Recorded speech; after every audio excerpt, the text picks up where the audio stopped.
How to create a new account on Clash Mini. First, open the Clash Mini application on your device and make sure that you are logged in. Now, to create a new account, you want to tap on these three lines at the top right corner of your screen and then tap on Settings. So, just a reminder that to create a new account on Clash Mini, your current account should be already connected to Supercell ID. So if it is connected, you will find the connected button. Tap on that button. And now you want to tap on the gear icon. From here, you want to tap on logout option.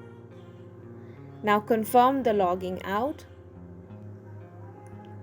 Once you have done that, you can tap on Play Without Supercell ID, and from here you can create a new account on Clash Mini.